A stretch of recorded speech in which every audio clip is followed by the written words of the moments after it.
Bonjour à tous, on se retrouve pour faire un petit point sur la crise actuelle du marché boursier.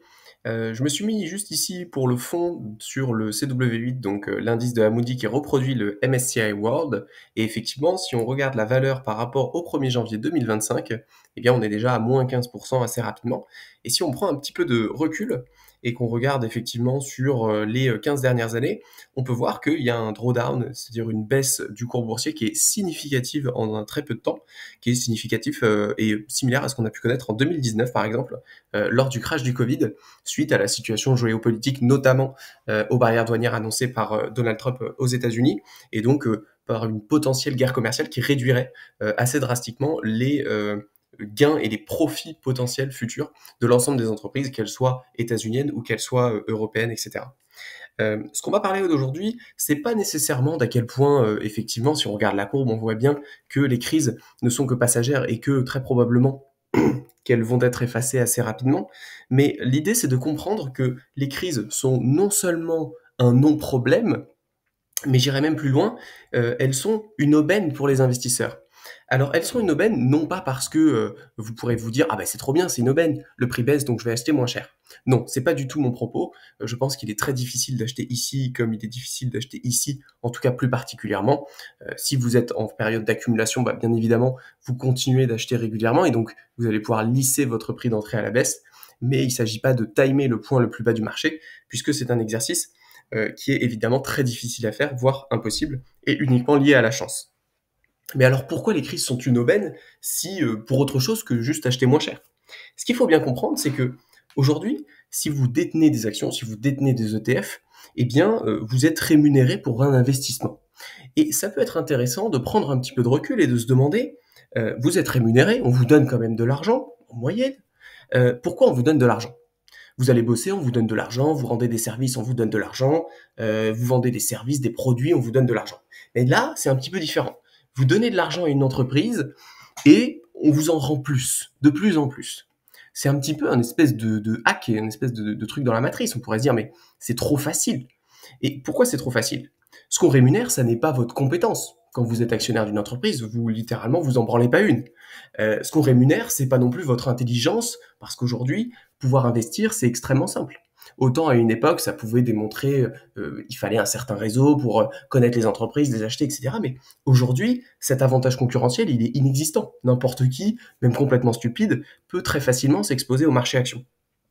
Et pourtant, malgré cette simplicité, les actions continuent de surperformer significativement en termes de rendement réel les obligations et beaucoup d'autres types d'investissements.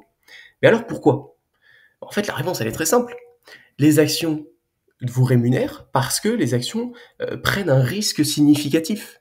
Ce risque, il vient d'où? Il vient que vous investissez dans des entreprises qui peuvent très bien faire faillite et que concrètement, la liste des créanciers lorsqu'une entreprise fait faillite, eh bien, que vous êtes actionnaire, vous êtes en dernier. Ça veut dire quoi? Ça veut dire que quand une entreprise fait faillite, eh bien, elle liquide l'ensemble de ses actifs et elle rembourse ses investisseurs dans un ordre précis. Typiquement, elle va rembourser la banque en premier. Ensuite, elle va rembourser les personnes qui ont des obligations de l'entreprise, qui du coup sont moins risquées et aussi moins rémunérateurs. Et en tout dernier, eh bien, elle va rémunérer ses actionnaires. Ce qui se passe aussi, c'est que quand l'entreprise va mal et ne génère pas de profit, eh bien, la banque va quand même avoir son paiement, va quand même avoir ses intérêts. De même pour ceux qui détiennent des obligations de l'entreprise, mais les actionnaires non. Et donc, ce qu'on comprend bien, c'est que être actionnaire, c'est prendre un risque. Mais alors, quel risque? Eh bien, typiquement, ce risque-là. Le risque de ne pas être payé, mais aussi le risque de voir son capital significativement diminuer.